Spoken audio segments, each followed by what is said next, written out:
देखते हैं। It is the part of stock of a product which is offered for sale at a given price during a given period of time. Supply क्या है?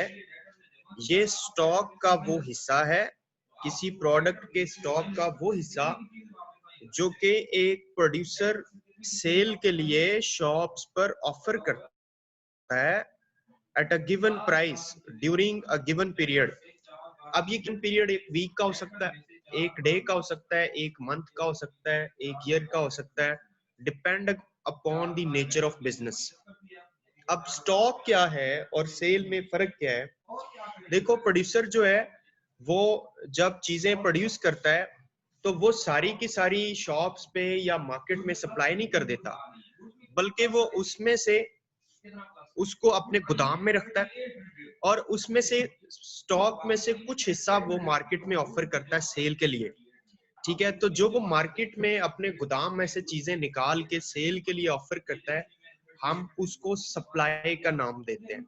ठीक है, that's why we define supply as it is the part of stock of a product which is offered for sale at a given price during a given period of time. तो ये था supply की definition. Going to show you determinants of supply. Following are the determinants of supply. Number 1, quantity supply of a product x, S x ये तो कहलाती है, लेकिन determinants में प्राइस ऑफ एक्स, इसकी प्राइस एक डिटर्मिनेंट है सप्लाई की। उसके अलावा पी एफ यहाँ पे बता रहे हैं आपको, P F stands for price of prices of factors of production. क्या?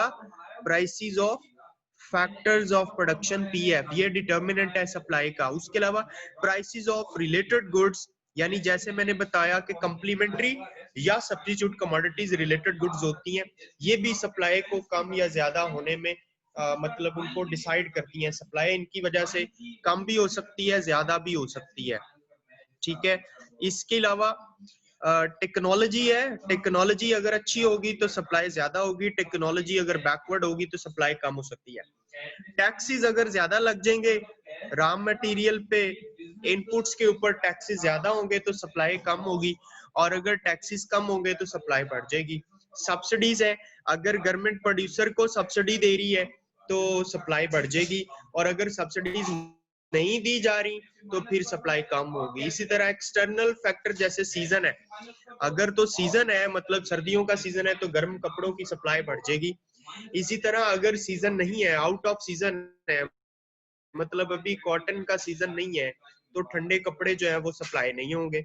इसी तरह वेदर है, वेदर अगर चेंज होता है अचानक तो उससे सप्लाई जो है वो कम ज्यादा हो सकती है। नेचुरल कैलेमिटीज जैसे मैंने आपको बताया कि जलजले हैं, आंधी है, तूफान है, ये नेचुरल कैलेमिटीज होती, ये सप्लाई को डिस्टॉर्ट कर सकती हैं। लाइक दैट के फ्लड अगर आता है तो फ्लड की वजह से रास्ते टूट जाते हैं, रास्ते टूटते हैं तो रास्ते बनते नहीं है कि चीजों को सप्लाई मार्केट तक किया जाए, तो उस वजह से सप्लाई क्या हो जाती है, कम हो जाती है। तो these were the determinants of supply. Is it clear too? Law of supply. The law of supply gives the positive relationship between supply of a product and its price. It states as follows: as the price increases, the sellers supply larger quantity, क्योंकि उनके profits बढ़ने होते हैं. As the price decreases, the sellers supply less quantity. यानी क्या relationship बताया जा रहा है कि अगर एक एक्स कमोडिटी है, उसकी प्राइस बढ़ती है तो जो सप्लायर है वो उसकी जो सप्लाई है एक्स की वो क्या कर देगा, बढ़ा देगा। या फिर अगर प्राइस एक्स कमोडिटी की फॉल करती है तो उसके फॉल करने की वजह से एस कमोडिटी की एक्स कमोडिटी की जो सप्लाई है वो सप्लायर क्या कर देगा, कम कर देगा। This is law of supply. ठीक है, सो हम ये कह सकते हैं चूंकि सेम डायरेक्शन है प्राइस की और सप्लाई की, तो इसलिए हम इसे कहते हैं कि the law of supply gives the positive relationship between supply कम हो जाएगी। अगर कॉस्ट ऑफ प्रोडक्शन पहले से कम हो जाएगी तो सप्लाई ज्यादा हो जाएगी। दूसरा, सेकेंडली हम एज्यूम करते हैं no change in related products prices. जो कंप्लीमेंट्री या सब्स्टिट्यूट कमोडिटीज होती हैं, रिलेटिव गुड्स होती हैं, उनकी प्राइसेस में कोई चेंज ना आए। अगर उनकी प्राइसेस कम हो जाएंगी, ठीक है, या उनकी प्राइसेस ज्यादा हो जाएंगी, तो वो सप्लाई को मतलब लॉ ऑफ सप्लाई को वो डिस्टॉर्ट कर सकती हैं, ठीक है। इसके अलावा नो चेंज इन टेक्नोलॉजी, हम ये लेट करते हैं कि जो टेक्नोलॉजी है उसमें कोई तब्दीली ना आए। अगर टेक्नोलॉजी पहले से बेहतर हो जाएगी तो सप्लाई बढ़ जाएगी और लॉ ऑफ सप्लाई होल्ड नहीं करेगा। अगर सप्लाई टेक्नोलॉजी जो है वो पहले से बदतर आ जाए, टूटी फूटी टेक्नोलॉजी आ जाए, तो उससे सप्लाई जो है वो कम आएगी, इवन बेशक प्राइसेस जो है वो बढ़ रही हो, तो लॉ ऑफ सप्लाई होल्ड नहीं करेगा। अगर टेक्नोलॉजी बदल जाएगी, उसमें चेंज आ जाएगा। इसके अलावा नंबर 4 पे no change in scale of production, यानी बड़े पैमाने पे या छोटे पैमाने पे प्रोडक्शन नहीं होगी। जब स्केल ऑफ प्रोडक्शन रिवाइज होता है तो स्केल ऑफ प्रोडक्शन रिवाइज होने के साथ लॉ ऑफ सप्लाई भी होल्ड नहीं करता। No change in government policies, हम ये भी एज्यूम करते हैं कि गवर्नमेंट की जो पॉलिसीज है regarding subsidies, regarding taxes, regarding producers, regarding export import, वो उसमें कोई चेंज नहीं आएगा। अगर गवर्नमेंट की पॉलिसीज में चेंज आ जाएगा तो फिर लॉ ऑफ सप्लाई होल्ड नहीं करेगा। और नंबर 6 पे काम करें एक्सटर्नल फैक्टर्स, जो एक्सटर्नल फैक्टर्स हैं उनमें कोई तब्दीली, एक्सटर्नल फैक्टर्स जैसे हमने कहा नहीं है, फ्लड्स नहीं आएंगे, कोई वार एंड टेररिज्म नहीं होगा, या ज्यादा बारिशें नहीं, ठीक है। इस तरह के जो एक्सटर्नल फैक्टर उनमें कुछ चेंज नहीं आएगा। अगर एक्सटर्नल फैक्टर्स में चेंज आएगा तो फिर लॉ ऑफ सप्लाई होल्ड नहीं करेगा। These were the assumption of law of supply. Okay, you understand about the assumptions of law of supply. Right now we are going to discuss the supply schedule.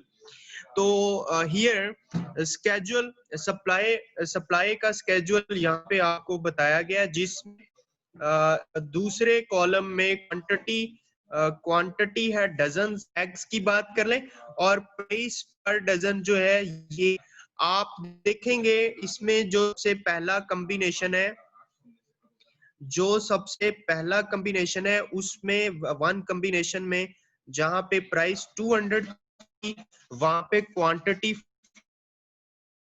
5 dozen है। Price जैसे कम हुई, fall हुई, 160 चली गई, तो quantity demand quantity supply जो है वो प्रोड्यूसर ने 4 डजन कर दी।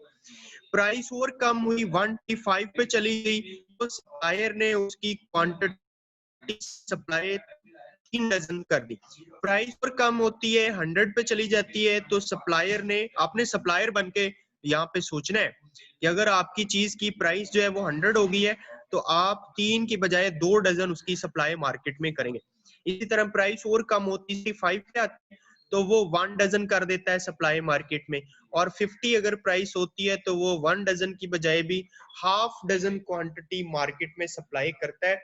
ये सप्लाई स्केड्यूल है, और इसी सप्लाई स्केड्यूल से आप लॉ ऑफ सप्लाई को रिफ्लेक्ट करने के लिए एक सप्लाई कर्व बना सकते हैं जो लॉ ऑफ सप्लाई को रिफ्लेक्ट करता है, ठीक है ना। सप्लाई पहले आप सप्लाई कर्व की डेफिनेशन देख लें। जो सप्लाई कर्व होता है, it shows the relationship between price and quantity supply at a given point of time constant, मतलब अमाउंट ना बदले, प्राइसेस ऑफ गुड्स ना बदले, वगैरह वगैरह, बाकी चीजें कांस्टेंट रहे।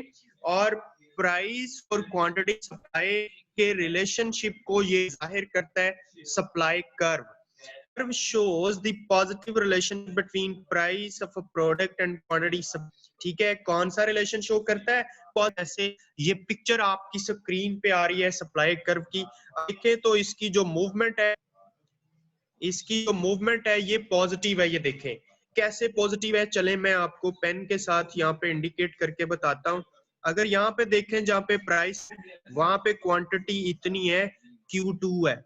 अगर प्राइस को बढ़ा दिया जाए, प्राइस को P2 से बढ़ा के P0 पे ले जाए, तो क्वांटिटी जो सप्लाई है वो Q2 से बढ़ के कहाँ पे चली जाएगी? Q0 पे चली जाएगी। इसी तरह प्राइस जो है वो P0 से बढ़ के अगर ऊपर P1 पे चली जाती है तो आप ये देखें कि क्वांटिटी सप्लाई भी जो है वो Q0 से मूव करके कहां पे चली जाती है, Q1 चली जाती है। तो दिस इज, अगर हम इन पॉइंट्स को ज्वाइन करते हैं, इन कोऑर्डिनेशन पॉइंट्स को, तो we will have a supply curve like this, ठीक है, which is showing positive slope with an increase in product price is result in increase in the quantity of supply। तो ये supply curve है। अपने mic open करके मुझे बताइएगा कि आपको सप्लाई कर्व ड्राइव करना